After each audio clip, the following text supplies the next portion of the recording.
Hello viewers, welcome to my channel Lipi's kitchen. আজ আমি হাজির হয়েছি দুর্দান্ত স্বাদের ছানার ডালনার রেসিপি নিয়ে।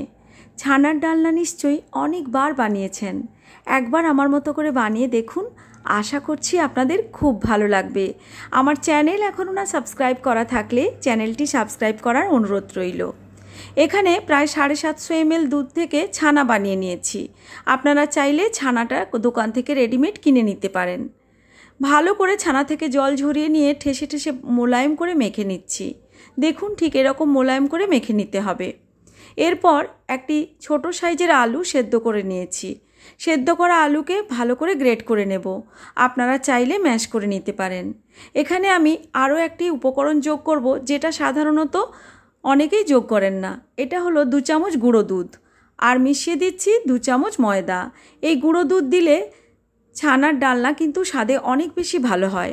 দিয়ে দিয়েছি 1/2 চামচ গ্রেট করা আদা, লাল লঙ্কার গুঁড়ো 1/2 চামচ, গরম মশলার গুঁড়ো 1/4 চামচ, আর দিয়েছি জিরের গুঁড়ো 1/2 চামচ, পরিমাণ মতো লবণ, আর দিচ্ছি 1 চামচ চিনি। এবার এই সমস্ত উপকরণকে খুব ভালো করে মিশিয়ে নেব। মিশ্রণটা স্টিকি হলে হাত ধুয়ে তেল মেখে নিয়ে হাতে, তারপর আমি ছানার থেকে অল্প অল্প পোরশন নিয়ে কোপ্তার আকারে গড়ে নেব।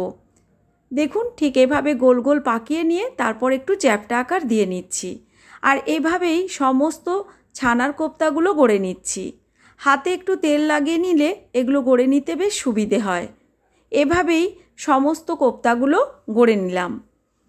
কোপ্তাগুলো গড়া হলে একটি ফ্রাইং প্যান গরম করে এর মধ্যে দিয়ে দিচ্ছি সর্ষের তেল।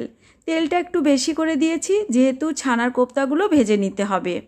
আপনারা চাইলে সাদা তেলেও বানাতে পারেন। সমস্ত কোপ্তাগুলো ছেড়ে দিয়েছি।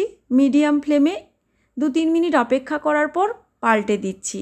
নিচ থেকে সুন্দর একটা লালচে রং ধরে গেছে। দুদিকেই এরকম সুন্দর একটা রং ধরা পর্যন্ত কোপ্তাগুলো ভেজে নিয়ে তুলে নিচ্ছি। দেখতেই পাচ্ছেন কতটা সুন্দর একটা রং ধরে গেছে। এগুলো তুলে নেওয়ার পর এবার আমি এক্সট্রা তেলটা তুলে নিচ্ছি। এতটা তেলের প্রয়োজন নেই। এবার এর মধ্যে ছেড়ে দিচ্ছি ডুমো করে কেটে ধুয়ে রাখা আলু, আর দিলাম পরিমাণ মতো লবণ আর হলুদ। এখানে আমি 2টো বড় সাইজের আলু ডুমো করে কেটে রেখেছিলাম। আলুকে এই পর্যায়ে বেশ ভালো করে লালচে রং ধরিয়ে কষিয়ে নেব, যাতে করে বাইরে থেকে সুন্দর ক্রিস্পি রং ধরে যায় আর ভেতর থেকে মোটামুটি 90% মতো কুক হয়ে যায়। আলু তুলে নেওয়ার পর এখানে অ্যাড করে দিচ্ছি একটি শুকনো লাল লঙ্কা, তেজপাতা, দারচিনি স্টিক, 4টে ছোটো এলাচ, 4টে লবঙ্গ, আর 1/2 টিস্পুন গোটা জিরে। এই সমস্ত মশলা দিয়ে ফোড়নটাকে প্রায় 30 সেকেন্ডের মতো ভাজা করে নেব, বা ততক্ষণ পর্যন্ত নাড়াচাড়া করব যতক্ষণ না এই ফোড়ন থেকে সুন্দর গন্ধ বের হয়। তারপর এখানে অ্যাড করে দিচ্ছি 1/4 কাপের মতো নারকেল কোড়া। হাতের কাছে নারকেল কোড়া থাকলে অবশ্যই দেবেন, আর না থাকলে না দিয়েও বানাতে পারেন।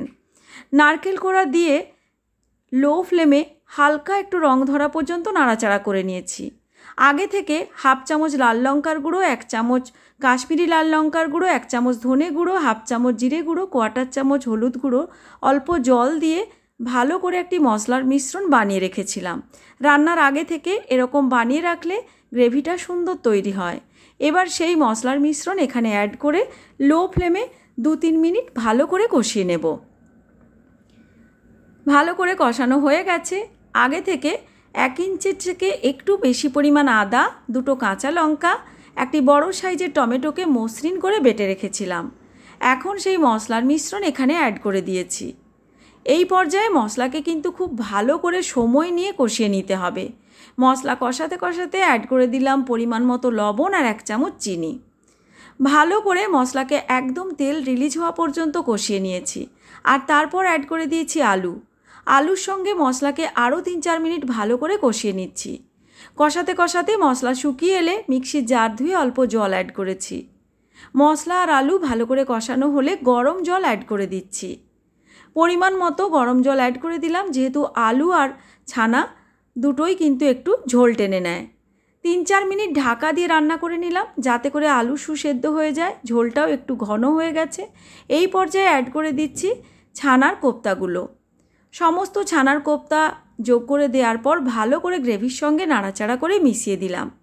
এবার এর মধ্যে দিয়ে দিচ্ছি কয়েকটা চেরা কাঁচা লঙ্কা একটা সুন্দর ফ্লেভারের জন্য, আর দিচ্ছি 1/2 টিস্পুন গরম মশলার গুঁড়ো আর 1 চামচ গাওয়া ঘি, এই সমস্ত অ্যাড করে ভালো করে একটু মিশিয়ে নেব। ছানার কোপ্তা কিন্তু ভীষণ নরম হয়, তাই আর বেশিক্ষণ রান্না করার প্রয়োজন নেই। জাস্ট ঢাকা দিয়ে 1 মিনিট লো ফ্লেমে রাখার পরেই কিন্তু ফ্লেম অফ করে দিলাম। দেখতেই পাচ্ছেন আমাদের ছানার ডালনা একদম রেডি সার্ভ করার জন্য। কতটা লোভনীয় দেখতে হয়েছে। আশা করছি আপনাদের ভালো লেগেছে। ভালো লাগলে লাইক, শেয়ার ও কমেন্ট করার অনুরোধ রইল। আজকের মতো এই পর্যন্তই। Thanks for watching my video.